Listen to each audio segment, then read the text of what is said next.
Buenos días a todas y a todos. ¿Se escucha? Muchas gracias. Bien, queridos colegas, quiero agradecer la oportunidad que nos entrega el Colegio Médico y la Fundación para poder compartir con ustedes determinadas herramientas asociadas a un tema que no por ario ni por, no por arisco, no por agreste, es menos importante y que tiene que ver con la libre competencia y las asociaciones gremiales.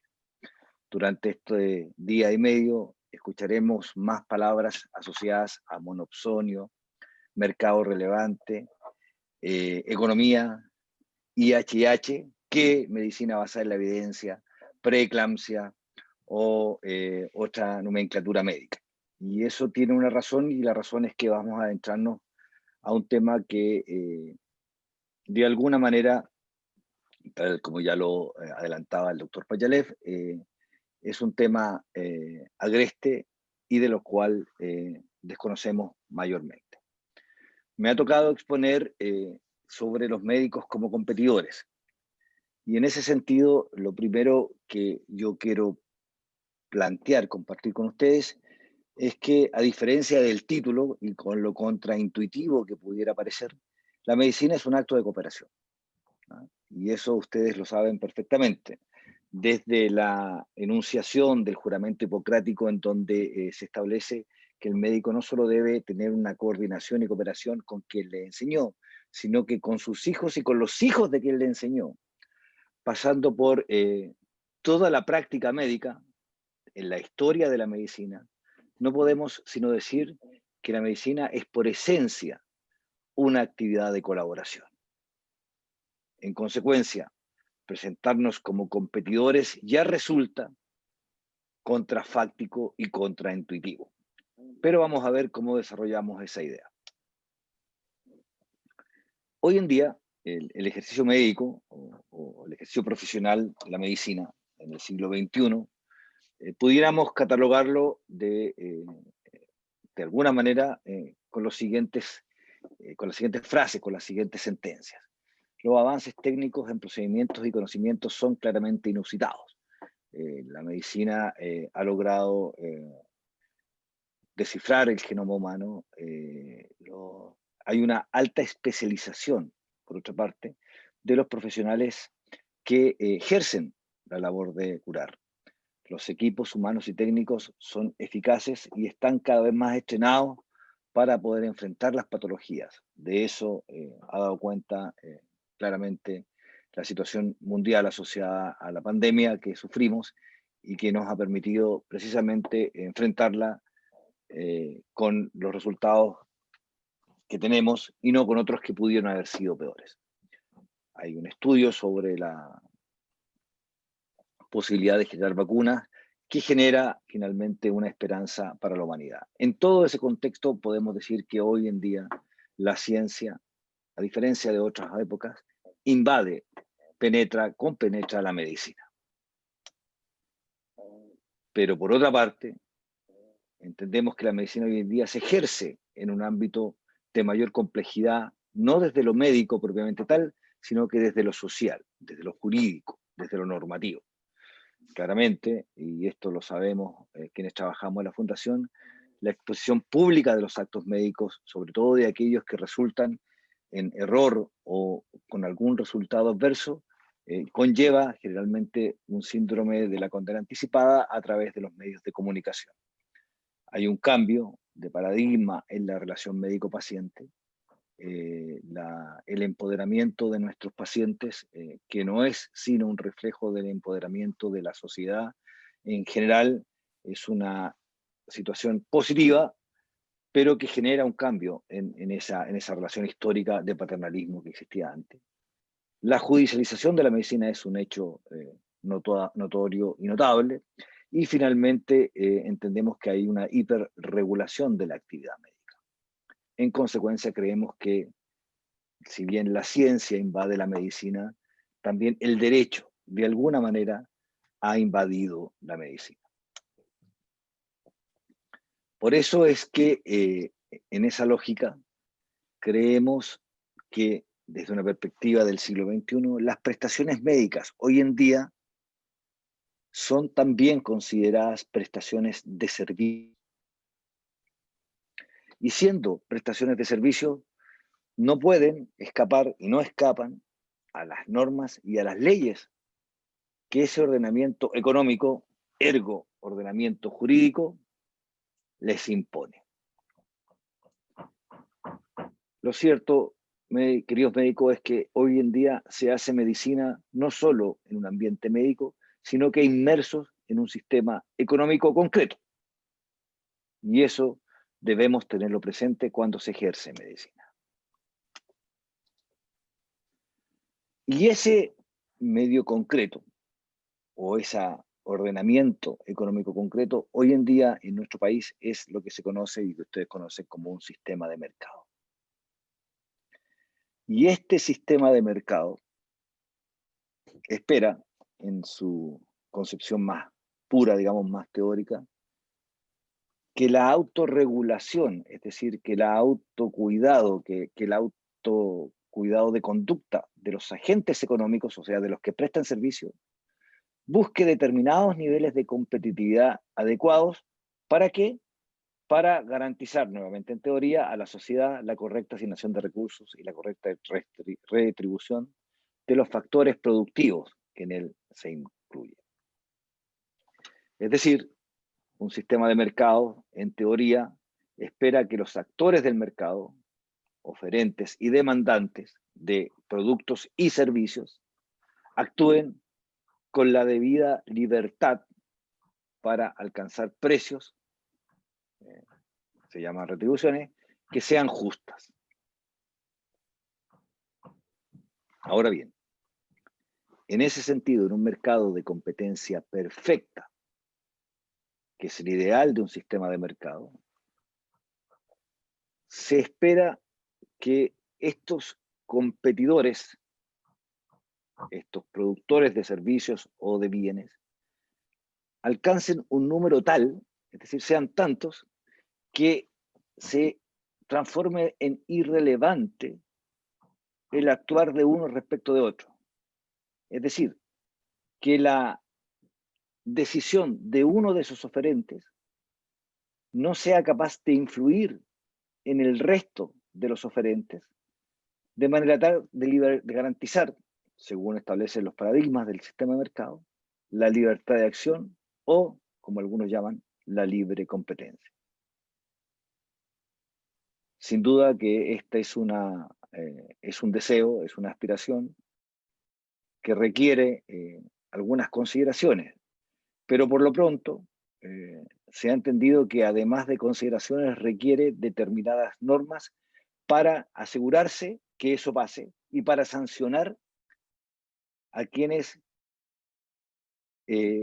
con su actuar impiden que esa libre competencia pase. Y es ahí donde entran precisamente las normas que sancionan las conductas anticompetitivas. Los servicios médicos, las prestaciones médicas, como ustedes ya lo podrán entender, no escapan a esta lógica ni a esta normativa. Y esto es relevante. Bajo esa mirada, cada médico en determinada especialidad y generalmente en determinado territorio se transforma entonces en un competidor con sus colegas con el objeto de obtener una clientela que les permita alcanzar los niveles de redistribución que se esperan. Es decir, cada ginecólogo de Ñuble, por ponerlo en términos concretos y de casos que vamos a hablar más adelante, se transforma en un competidor de su colega de la misma ciudad para poder fijar, digamos, para poder obtener los pacientes que requiera y así alcanzar en este juego de la oferta y la demanda el precio que corresponde en un mercado o en un sistema de mercados con una competencia perfecta. Por ende, atendida a la naturaleza de este mercado relevante, es decir, de los médicos que prestan determinados servicios, ya sea por especialidad o por territorio, pudieran eventualmente darse situaciones, y efectivamente de eso vamos a hablar hoy día, que restrinjan, que impiden o que entorpezcan de alguna manera la competencia libre que pretende buscar el sistema. O que a lo menos, en el mejor de los casos, tienda a producir dichos efectos. Estos competidores, en estricto rigor, pudieran eventualmente caer en esa situación. Y un ejemplo de ello, precisamente, es de lo que vamos a hablar hoy día. Son las asociaciones gremiales de médicos, que como ustedes saben son agrupaciones que además, por supuesto, de realizar actos que contribuyen al desarrollo de sus afiliados y de la especialidad, pudieran ser vistas eventualmente como instrumentos idóneos, como instancias adecuadas. ¿Para qué? Para alcanzar una posición dominante dentro de ese mercado. Es decir, para alcanzar una situación de poder dentro del mercado de esa asociación gremial. Y en algunos casos incluso pudiera darse la posibilidad de hacer uso de esa posición dominante a la cual ha accedido ese grupo de competidores. Entonces, una asociación gremial cualquiera, constituida de acuerdo a las normas del derecho común de manera lícita, resguardada desde las normas del Código Civil, formalmente, cumpliendo todas sus obligaciones como institución, podría, desde una perspectiva de la libre competencia, y es, desde la perspectiva de la libre competencia, una institución que agrupa ¿qué? Competidores. Es una institución que agrupa a quienes compiten por un mercado. Y en consecuencia, algunos de sus acuerdos pudieran llegar a provocar efectivamente consecuencias anticompetitivas. Como por ejemplo, estamos hablando desde la perspectiva de la norma competitiva, coordinar qué precio se cobra por tal o cual prestación. Esta agrupación gremial lícita desde el derecho común, pero vista desde el derecho, desde el derecho corporativo, por decirlo de alguna manera, desde el derecho de libre competencia, como una agrupación de competidores, pudiera, incluso de manera no dolosa, digamos, sino que de manera esencialmente por acuerdos de resguardo, digamos, pudiera eventualmente convertirse en una agente de resoluciones anticompetitivas. Claro, esto pudiera ser así, pero aquí hay un punto importante que ya hacía mención la presidenta del Colegio Médico, que ya hacía mención la presidenta de Falmet y que hacía mención claramente el doctor Payalet. Sostenemos con mucha responsabilidad, desde una perspectiva normativa, pero también desde una perspectiva fáctica, que existe una falla en el mercado de los servicios médicos. ¿Y por qué creemos que existe una falla? Y así lo hemos planteado en las distintas instancias en que nos ha tocado litigar por esto. Porque la ley ha estimado, por alguna razón, que es mejor que los demandantes, es decir, nuestros pacientes, actúen concentrados en un intermediario supuestamente para maximizar la competencia de los oferentes. Pero lo cierto, queridos médicos, es que lejos de maximizar esa competencia que tanto pretende salvar la normativa, esta suerte de monopsonio o oligopsonio de los intermediarios induce necesariamente a prácticas anticompetitivas. Y esto es relevante. Esto es relevante dado el anuncio que nos hace la presidenta, la doctora Siches. Esto es relevante para el ejercicio de la medicina en el ámbito privado. Y esto es relevante para las tareas que debiera enfrentar esa institucionalidad que se anuncia se crear. Creemos muy responsablemente que el poder de esas aseguradoras distorsiona la libre competencia que pretende, en teoría, resguardar.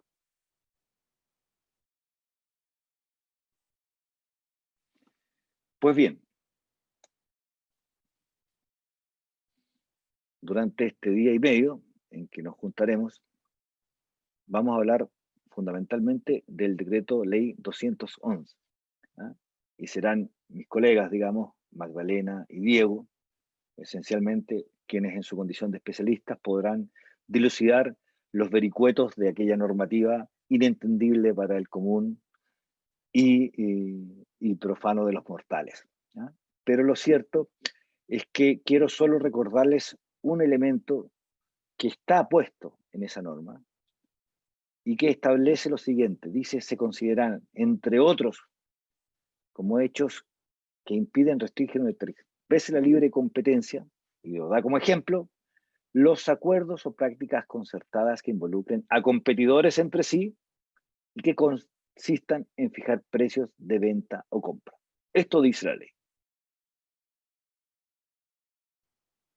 Y sobre esto, entre otras cosas, nos ilustrarán los especialistas.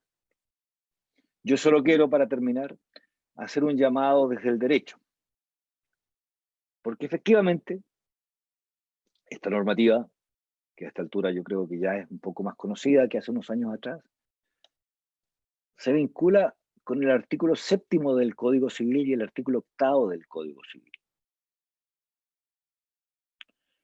Por cuanto el artículo 7º establece lo siguiente: la publicación de la ley se hará mediante su inserción en el diario oficial y desde la fecha de esta se entenderá conocida de todos y será obligatoria. Es decir, el decreto ley 211, sus reglamentos y toda la normativa asociada, por norma, es conocida por todos ustedes.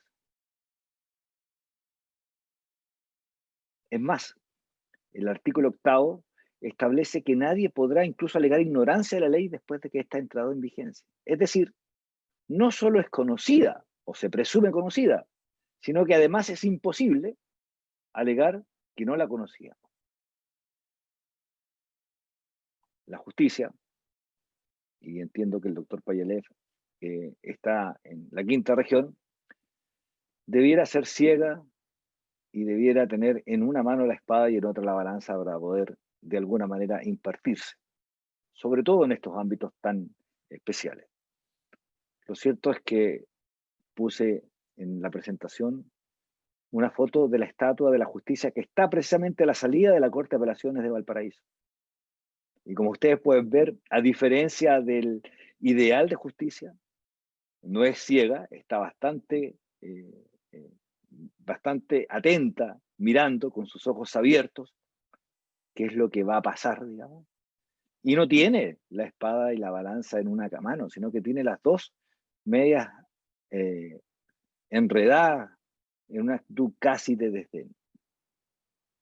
Pues bien, para que la justicia que toque impartir en casos como los que vamos a ver no tenga esta actitud, sino que sea una justicia ciega y justa, que dé a cada uno lo suyo, es que los invito entonces a recordar, porque ustedes ya lo saben, el decreto ley 211, a recordar cada una de sus instancias y a recordar lo que Magdalena y Diego nos van a enseñar. Los dejo con ello. Muchas gracias, queridos.